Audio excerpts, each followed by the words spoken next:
Eric Schmidt, Executive Chairman of Google. Eric?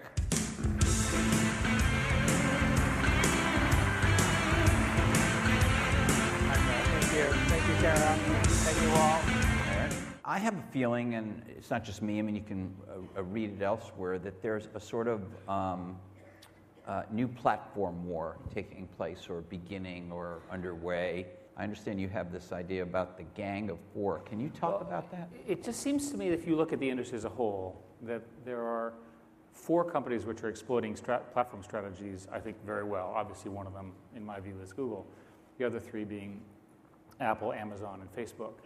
Each of them is a consumer brand that provides something that you can't do otherwise. And what's different now is that these are global companies with reach and economics that 10 years ago or 20 years ago one company had. So the question is fundamentally, can each of the companies that I named maintain the excellence, literally the product excellence that's required as the technology moves forward? Why much of the news coming out of Google has to do with social, though, and social competition with Facebook? I mean, this +1 that's going to be announced tomorrow, a lot of them look like chase-ups to Facebook. Well, Facebook's done a number of things which I admire. And if you go back in the things that I've worked on, for years I said that in the internet we missed something, which was identity. Each of the companies that I mentioned have managed to use very modern concept of computer science and very, very, very aggressive scaling approaches to get large fairly quickly in the area that they're focused on. You described Google as a company primarily about search and advertising a few minutes ago. The reality is that music is fundamental now from a entertainment, from a branding, from an experiential level on all of these devices. We have been attempting to convince the music industry to support a subscription model around cloud-based services, and we've not been able to come to terms. What has been the problem in terms of dealing with the entertainment industry? Because it's always seemed there's lots of efforts, they don't go very far. Fundamentally, you're taking scarcity models and moving them to ubiquity models. And so you have to go from a strategy where you sort of charge a lot for a small number of copies to charging a little in various other ways for a large number of copies. And you also have the disintermediation possible that is now possible for people bypassing studios and going directly to digital rights, and you have this huge piracy issue. Should we all in this room and people watching this, and really everybody, be comfortable that you and the people around you know so much about us? The simple answer about privacy, which I think is really the question that you're asking, is that Google will remain a place where you can do anonymous searches, we don't know anything about you, and we're very committed to having you have control over the information we have about you. From our perspective, the ultimate answer is transparency. We tell people what we know, and we give them the choice of getting it deleted. So he called it a probe in your pocket, and I said, well, now how do you know this, Steve Jobs? And he said, oh, we could do that too, but we don't have a search engine to suck it back into. And he calls it the Borg or something like that.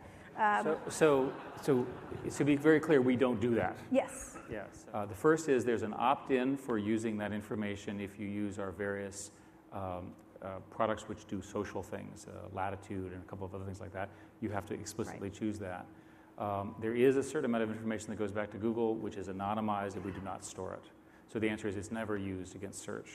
What else could we do besides just inform people of what people are doing? We require that. You could curate and say, you know what, you're a game. You don't need to use this guy's phone book. Well, for one thing, games probably need to use phone books because that's how people do multiplayer games. Fine, it's just an example. But we've made a decision not to curate. I know you have. We've made a decision to stay focused on open platforms. In order to speed the questions up, right, okay. I'm extremely happy working at Google. Okay, so you imagine staying there for, you were saying earlier, 30 years or something like that? A long time. A long time. I mean, till death? What's the... I'd say after death, if they would put the coffin in the... You're going to be there until after death, which is an interesting career path. And then they're going to stuff you and put you right out front. You know they will. Right, basically, in 100 years, we've gone from the average person having access to almost no information to the average person in the world having access to all the world's information. Right? To be part of that for all of us in the room is fundamental. If you imagine, for example, what the perfectly executing evil dictator would do with all this technology, complete supervision, complete tracking, and so forth, and then you imagine what the dissident in that society would do using the very best encryption tools and so forth, Unfortunately, you conclude that exactly the same tools are the ones that would be used by terrorists against an open society. But something's happening, right? There is a kind of consumerization of IT in big organizations. The extraordinary thing that has occurred in the last 4 or 5 years is that you can see computer science now solving real consumer problems. And I've argued, at least to some people, that what you're seeing is the death of IT as we know it. If you were a developer, what's your third choice? Well, many people do not have a third choice because because of the closed nature of the iOS and Objective-C sort of architecture of Apple. So the effect of this is that the third platform, there's not enough resources really to develop for that, and that tends to favor the two leaders, I think. But if you had to pick a third, would it be the Nokia, Microsoft? You would pick based on the market. Is your basic algorithmic approach, which was so successful and so different from everybody else in PageRank, still the right way to go? Or is there some opportunity for somebody to come in and do what you did to Alta Vista? On a search engine basis, we make hundreds of improvements per quarter that you don't see. And we're working very, very hard to first make universal search, which is all, merging the answers for text and video and so forth, be much more accurate to try to give you a better answer. But the other thing that we're doing that's more strategic is we're trying to move from answers that are link-based to answers that are algorithmically based, where we can actually compute the right answer.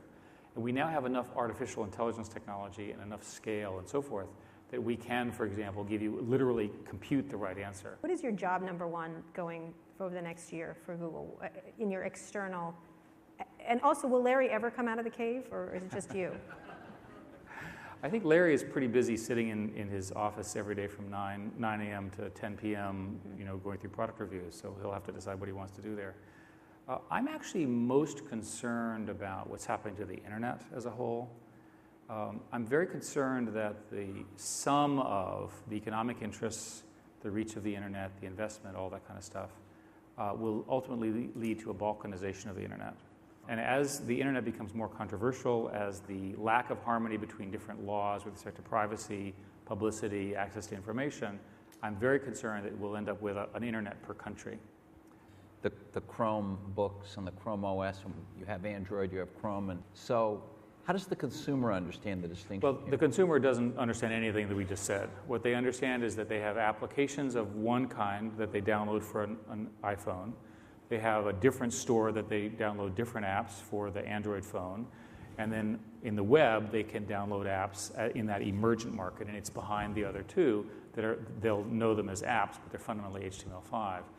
Another way to think about it is things which are primarily web resident are likely to be the most open, most exhaustive in terms of choice, and that's what the web is all about. I should put a plug in for the Chrome browser. If you're concerned about security, you should use the Chrome browser. The Chrome browser is on the order of 15% of browsers now, and is gaining share fairly dramatically because it's just faster and more powerful, and much less likely to get you in trouble. And what else should you do if you're concerned about security? Well, you could also use a Mac over a PC. Speaking as a proud former board member of Apple, because the viruses that are present on the PC are not likely to affect you as much on a Mac.